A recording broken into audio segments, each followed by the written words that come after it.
The River Thames is one of the most famous rivers in the world, but it's not only famous for its history, it's got some fantastic fishing for all different kinds of species, not just predators but a lot of coarse fish too. It's such a diverse river, and that's what my dad and I really enjoy about fishing on the Thames. We've had a boat on here for quite a few years now, and we've had some great trips fishing all throughout the year for pike, perch, zander and chub. So today we're going to share with you how we approach our pike fishing on the Thames. So I'm going to get the engine started and let's get out there.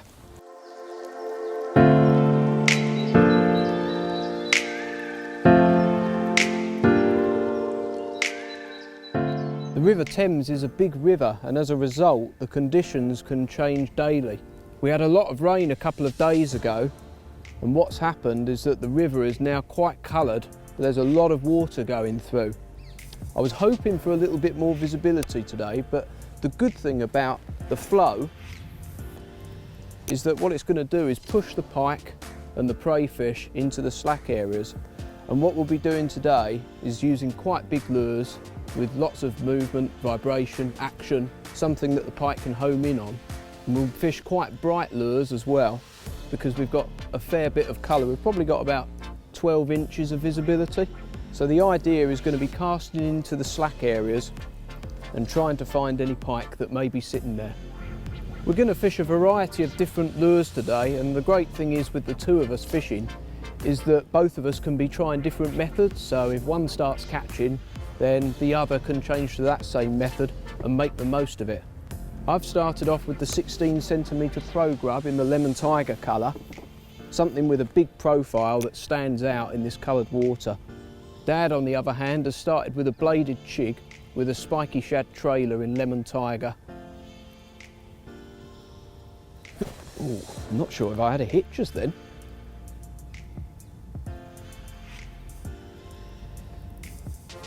I better cast back out there.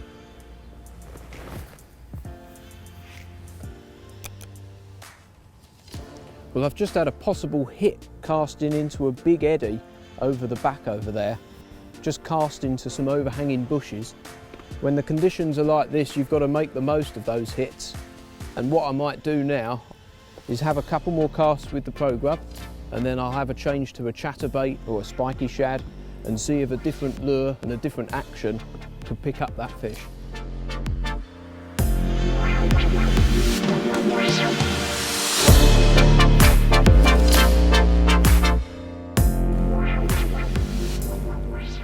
We've just worked our way along a bank where we found some slacker water, and the river's been really coloured today, so we've had to fish big bright lures with lots of vibration. And I was using a chatterbait, cast into the bank, and this fish took the chatterbait literally within a foot of the bank. So they're right tight to the bank where all the slack is. And yeah, it nailed a chatterbait with a spiky shad trailer. This is the first fish of the day, not the biggest, but hopefully there'll be a few more to come.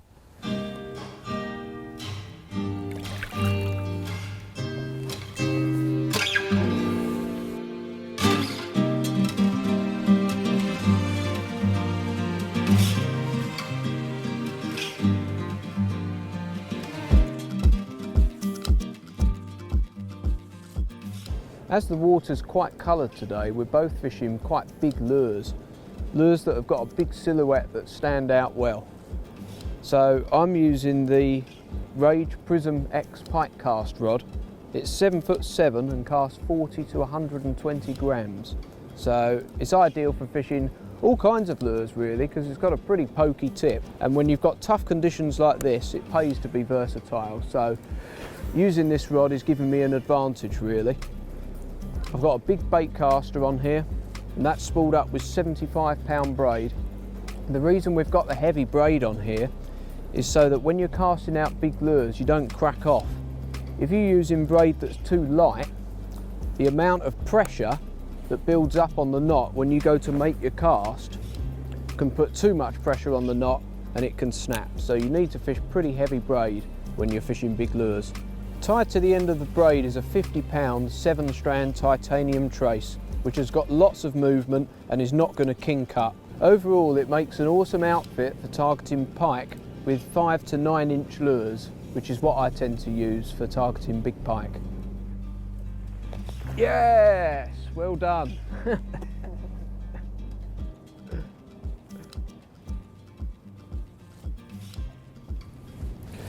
Well, as you've just seen, my dad's just hooked into a fish and it turned out to be this pike. He's busy fishing at the moment, and seeing as I haven't caught anything just yet, I'll show you and talk about his fish. So he cast over a big weed bed. We're only in about 5 or 6 foot of water at the moment, and he was retrieving his bladed jig back, which has got a Zander Pro Shad trailer on there in the UV colour, and it was a pretty good take, wasn't it? Yeah, no, it was a good take. Yeah. So you know, he's fishing a big bright lure, he's giving off lots of action, and that's what we've got to do when the water's coloured like this. Something that stands out big time and something that this pike can find. It's an immaculate looking pike actually, so well done, Dad. I'm going to get this fish back now, and hopefully I'll be able to put a bend in my rod now.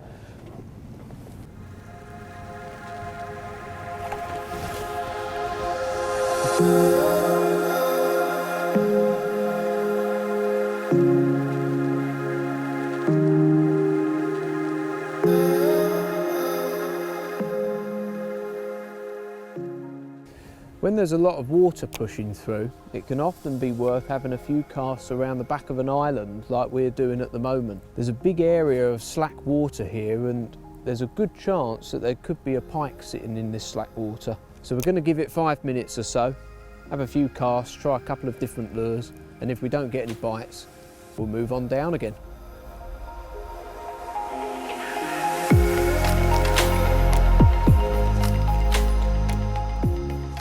It's now mid-afternoon and we've returned to an area where we caught a fish this morning.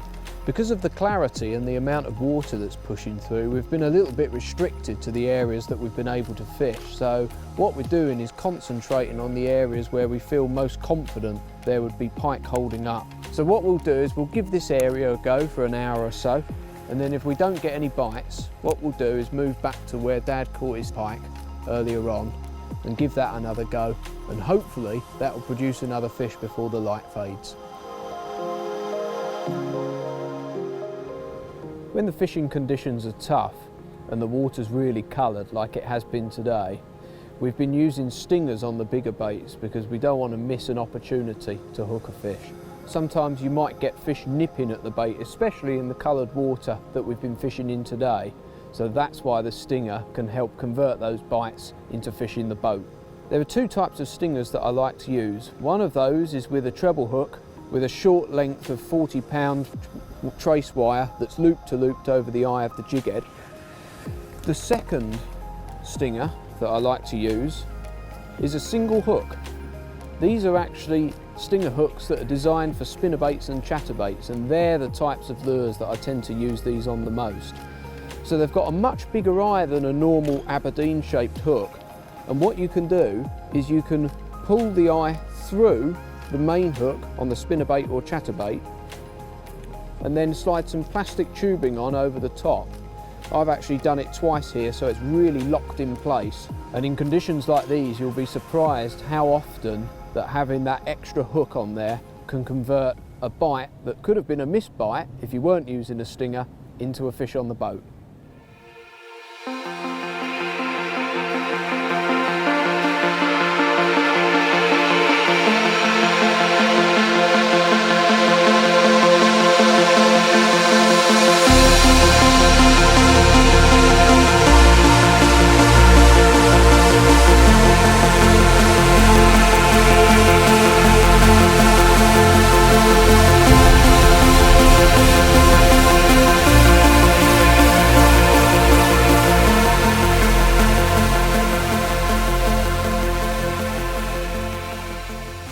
Well, the light's starting to fade now as we're coming to the end of the day, and I think the fish are starting to switch on. Obviously this one's just taken a bladed jig. We've really had our work cut out today. I mean, the river's been really coloured, a lot more coloured than I thought it was going to be, and the stream flow's been really strong too. So we've had to stick to our game plan and concentrate on fishing the slack water, fishing with big bright lures, and it's paid off. So we've had 3 pike to the boat.